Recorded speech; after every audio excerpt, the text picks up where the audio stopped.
Good evening, juniors, seniors, colleagues, and my friends. How is everyone today? Today, I'm going to talk about another different topic. The name of the topic is the silent workforce. I repeat, the name of the topic is silent workforce. That's what I'm going to discuss today. Sit back, enjoy, and relax, and just see how things turn up. Just think about the whole concept. That's all I'm asking. Human resource management professionals as an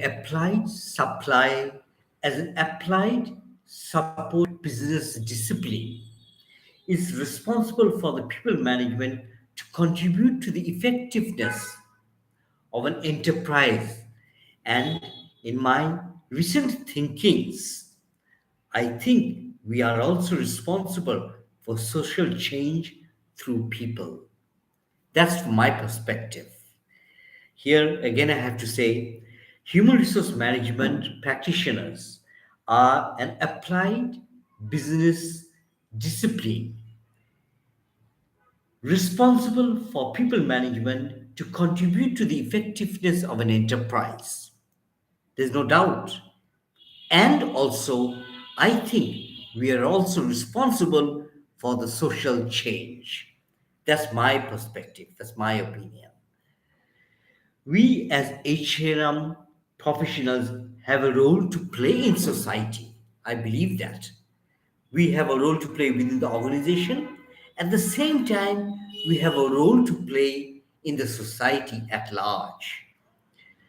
This is looking beyond the enterprise. We are a partner to social change. That's how I would like to see the SHRM professionals.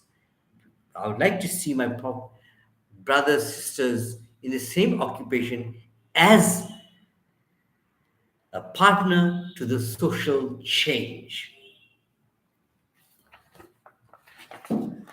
If we think SHRM professionals have social responsibility for social change, then we can also think about doing something for the silent workforce who are also a part of the society.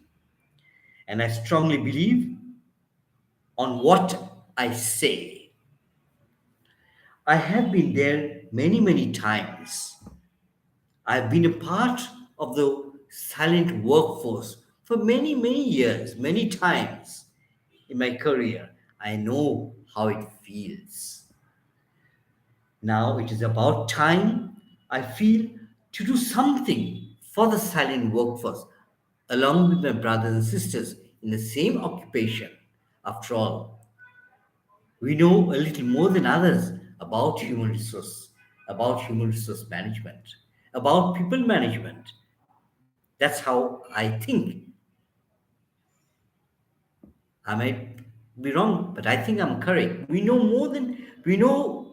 little more than others in relation to people management. That's how I see. And that's why I believe it's our responsibility to take the lead role in a social change in relation to human resource management or people management. Silent workforce refers to the unemployed people who want to work, have the skills, knowledge, confidence, and attitude, but cannot seem to secure employment and cannot really contribute to the society. Silent population that I'm referring to are those unemployed people who want to work, have the skills, knowledge, and confidence and attitude, or are willing to undertake certain trainings to acquire the skills and knowledge to contribute to the overall development of the society. The group of people are disadvantaged and marginalized. That's what I believe. The number of the population will vary from country to country. Yes, Governments are working hard. There's no doubt. As I understand, healthy society is essential for the nation. That's what I understand. Healthy society is beneficial to the society, and we are a part of the society. We can contribute to the good health of the country or of the nation.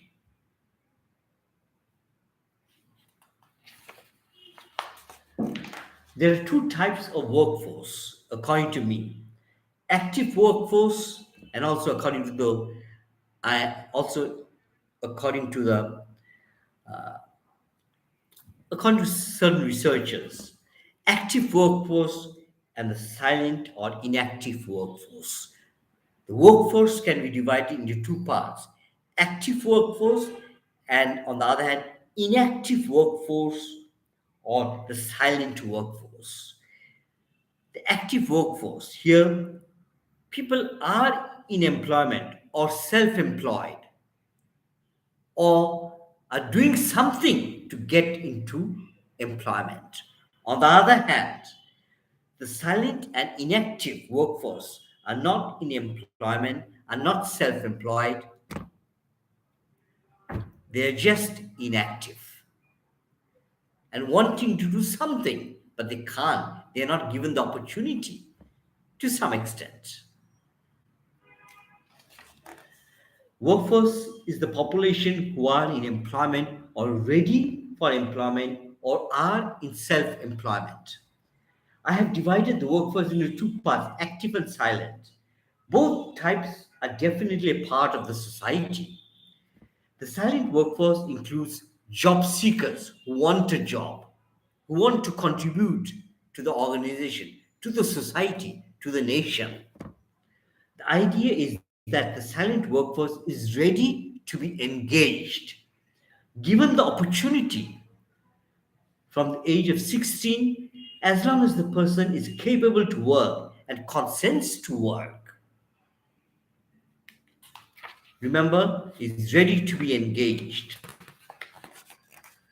The silent workforce is referred to all types of unemployment according to the labor statistics of International Labor Organization. There are three criteria of unemployment. The first is without work. The person, he or she, must be without work. Number two, currently available to work. Number three, seeking work. These are the three criteria used by the International Labor Organization to actually identify job seekers or who are not employed but want to be employed.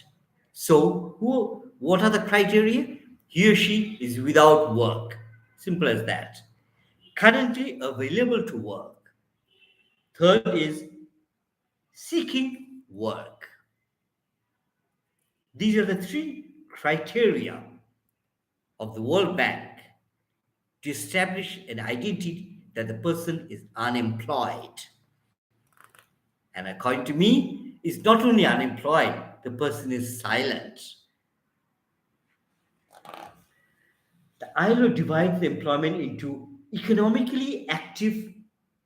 Again, the ILO has divided the workforce into two parts: economically active and economically inactive.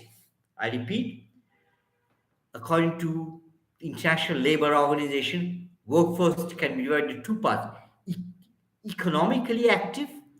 Second part is economically inactive. In fact, economists have innumerable definitions related to unemployment.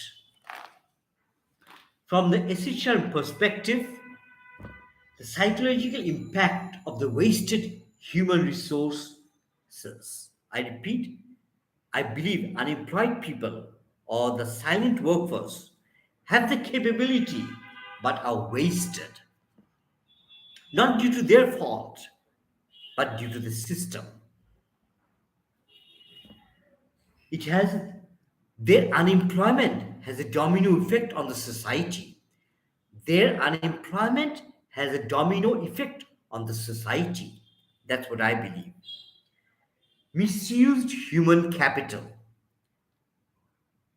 Unemployed people to me are misused human capital.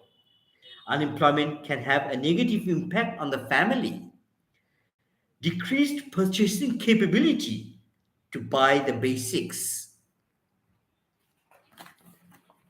These are the characteristics of the unemployed people.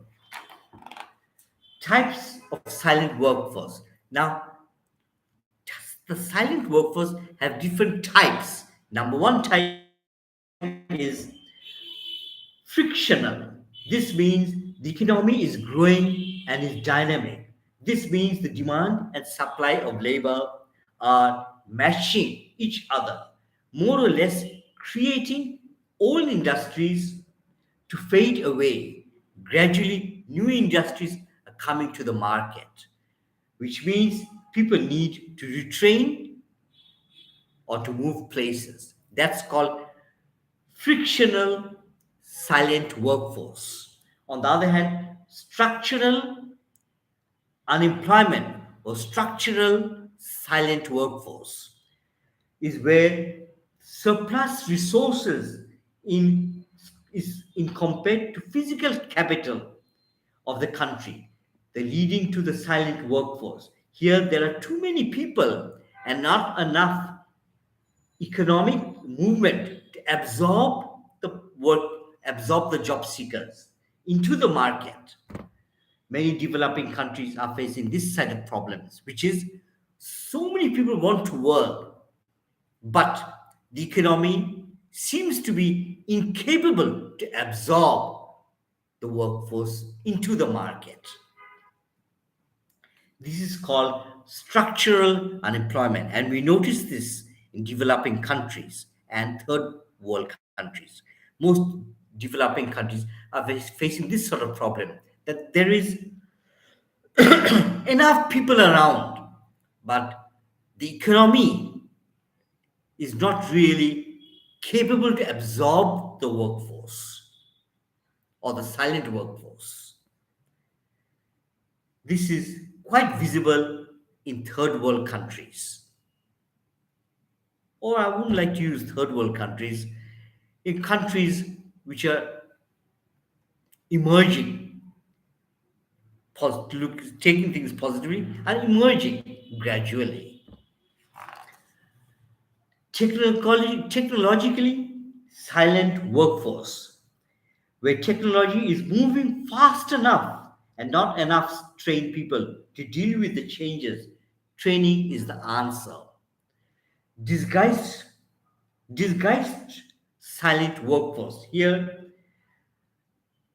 is mostly noticed in rural areas and may be characterized in two parts: seasonal, perennial, seasonal agriculture, for example. These are all disguised workforce. It's hard to bring them into any statistics. It's difficult.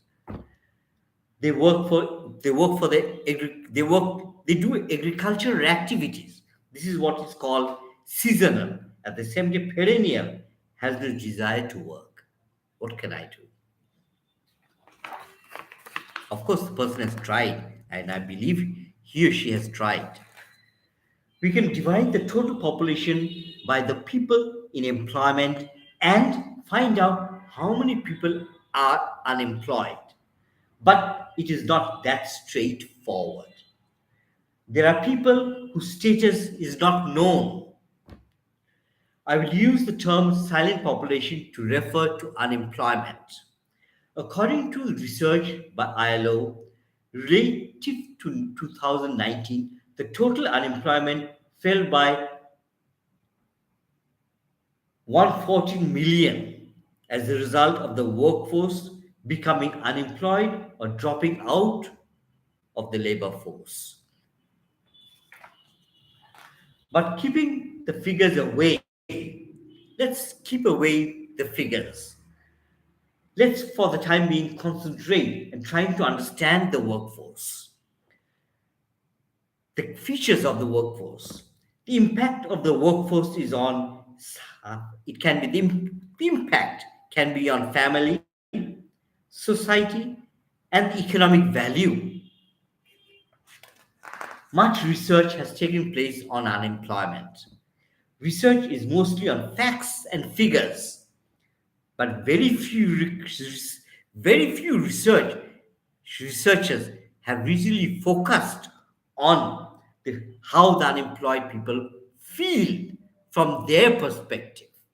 Researchers have done the research on facts and figures, but very few research has been done which takes into account the feelings of the unemployed people and how the unemployed people who want to work feel. Feelings can be a source of understanding. How we feel. I've been there many, many times. I know how I felt. The mental state of the silent workforce. What is the mental state? According to me, the basic thought process, I'm confused. That's number one. Number one is as the days go on, I apply and I'm not getting the job. I apply again, I'm not getting it. I apply again and I'm not getting my job. I become confused. That's number one state. Confusion is number one. That's according to me. That's the mental that's the mental status of that time that I'm confused. Number two is self esteem becomes low. The self esteem becomes low. Number three, social esteem becomes low. Number four, economically, I think I become a liability in the society. That's how I feel. I feel there comes a point when I'm a liability to the economy of the country. Fourth is withdrawal. That's a matter of behavior. I just become withdrawal. I become withdrawn from everything. So the mental state of silent workers can be divided into four parts. Number one is confused. Number two is self esteem goes down. Number three is social esteem comes down. Number four is I think I become economically liable. That's how I feel. Number fourth is, number fifth is, and last is I demonstrate withdrawal. I withdraw myself from everything. That's how I felt. That's how I feel. The thought process, this is the thought process of the workforce, which I've come across, which I have felt myself, I have experienced myself. Not knowing what to do is the dominant thought process of the silent workforce at the very initial stage, which means not knowing what to do. This person is beginning to feel isolated and lonely, depressed and shocked, and leading to a state of confusion. Confusion means not knowing what to do. I've got the time. I do not know what to do with my time. This is where confusion really creeps into your mind and continues to grow in strength to strength. Confusion is not knowing what to do. That's the first thought process. The second thought process is my self esteem comes down. Those who have been out of work for a while, like me, do not need empirical evidence. I don't need empirical evidence. I do not need any theories to tell me how I feel when I'm unemployed. My self esteem comes down. My confidence comes down. I don't need any empirical research, any great psychologist to teach me that my self esteem decreases gradually. Self esteem means how one feels about oneself. It is a sort of evaluating oneself. In fact, everyone knows how one feels in such a state of confusion. I do not need any theory, nor do I need any empirical evidence. It's a matter of feeling worthless. Self employment, self esteem is low, which means I'm good for nothing. I'm worthless in the society. I don't have the capability. That's what one feels when the self esteem comes down. I won't get a job. That's that's the feeling. It all comes from confusion. The next is it's the belief one holds of himself. It is about self-esteem. Self-esteem is the belief one holds of oneself. It will change as circumstances change. Self-esteem can either be low or high. Belief is the center point of low or high self-esteem.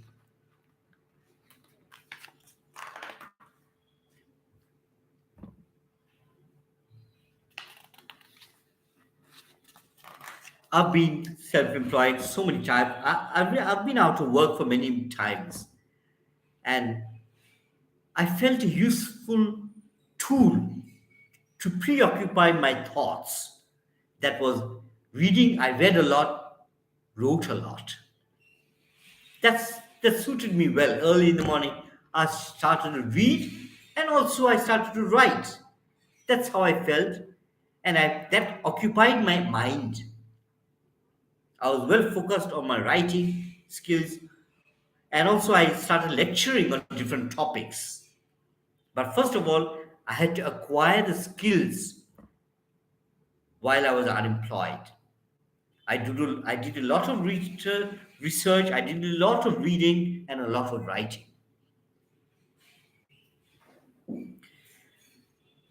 Social esteem.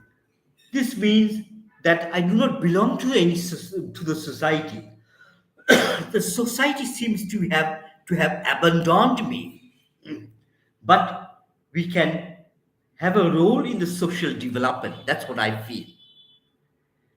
To regain confidence, we need the opportunity to do something for the society within our capabilities. What could be the cause of low esteem? Being without a job for a good length of period, complicated life experience, stress, leading to health and mental problems. This may have an impact on personality and your temperament. Economic and social liability. What do I mean by that? Now you are beginning, or I'm beginning to feel that I am now an economic liability. That I am an economic liable and social liable person. I am a liability economically and socially to the society and to the nation. That's how I feel. I felt having financial problems and not being able to help the loved ones. Oh, God knows. I've been there, I know it. Not enough money to help the loved ones. Feeling helpless and worthless to the family. I've been there. I know it. I know how it feels. Being also ashamed to my inability to do something. I want to do something, but I can't. I can't even express how I feel. But after a while, not at the time of unemployment, after a while, good length of time, you think, what's happening? I'm giving interviews after interviews. Nothing is really happening. Why? Then I come, I think, then at times I think ashamed that I can't do something for my family. At last I feel withdrawn I feel withdrawn, which means there comes a time after repeated attempts to get employment, nothing really happens. A feeling of to give up, I give up and I give in to the state of being silent, which means the only option I have at the time. I give up and give in to the current state of being unemployed because I do not have any other option. This is the state of isolation. Withdrawal means, what does withdrawal mean? Withdrawal means emptiness. There's nothing I can do.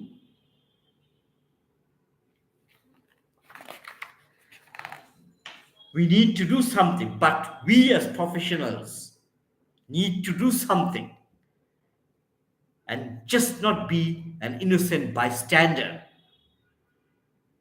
The SHRM professionals need to find the answers and solutions as part of being an active member of the profession and the society. My recommendations. Think about my recommendations. I'm not, I don't know. You think about it, my friends. We need to create a body that will focus on the silent population. The issue is we need to create a body that will focus on the silent workforce. We need to create a database and a data bank. We need to create a database and a data bank. I think that's how it's spelled, data. Ideally, a community based approach from the SHRM perspective.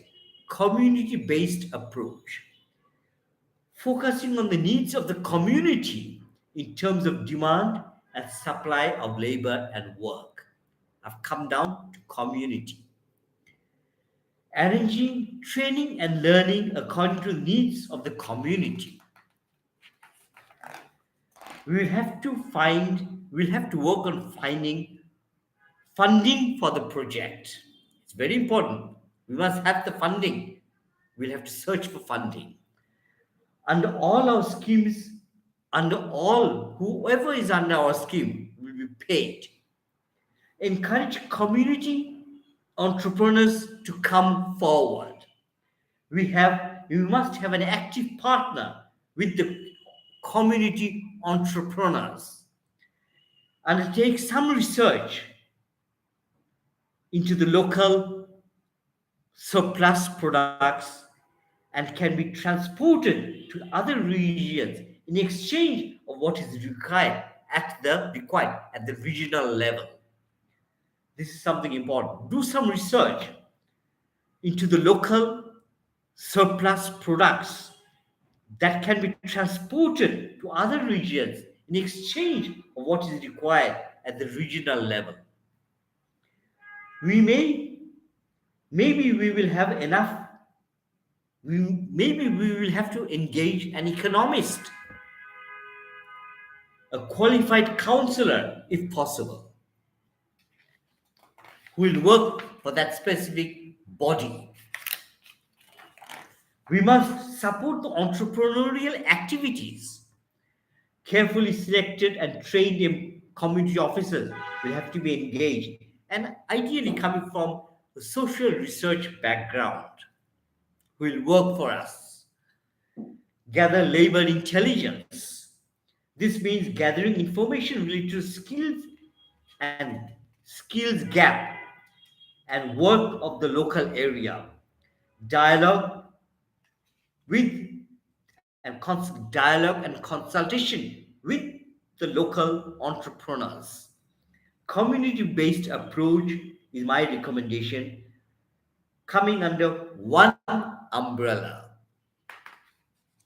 We can also be an ambassador of, of the various enterprises in the market. We can also help the cause of branding of the enterprise. We can also help the enterprise to become the employer of choice.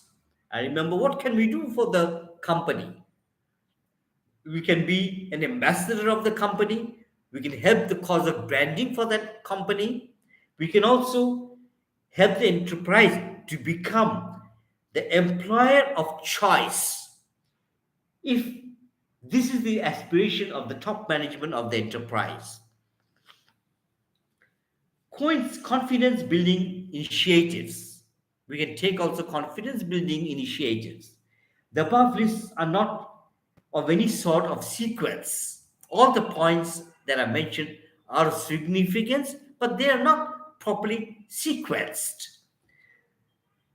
These are just a few points I've thought of being relevant. There might be many, many points. This has just come to my mind about a body which will focus on the silent workforce and the rest I've just mentioned. The bank that I've just mentioned that we need a data bank where we collect information of the local unemployed people at the community level. And what could be the principles of this organization or body that I'm referring to? The organization will be built on three basic philosophies: the truth, transparency, and accountability. These are the basic principles on which the organization will stand. What are they? Truth. We will have to establish the truth. Why people are unemployed, how they are feeling, what we can do from their perspective. Not to manipulate information. No, I don't believe in manipulating information. I want the real picture from those who are unemployed. Remember, people are not stupid. All and every people are rational, intelligent. They might not, everyone might not have qualifications, degrees. So what? They have integrity, they have honesty, they know how it feels, they are rational. So I believe establishing the truth is important. Number two is transparency. There must be enough transparency within the organization. And we are also answerable to external bodies in the world who might question our activities. Yes, I'm answerable to everybody of the society. Number three is accountability. I'm accountable to my society. My organization that I'm going to just open is accountable to the society and the members of the society. So these are the three principles on which an organization may stand: truth, transparency, and accountability. So I've come to an end of the episode. Think about what I've stated. Look at the PowerPoint that I've sent earlier to the YouTube channel. See whether it makes sense or not. My friends, stay well, stay calm, stay happy. Meet all of you very soon. Take care. Bye bye. My friends, bye bye. Bye bye.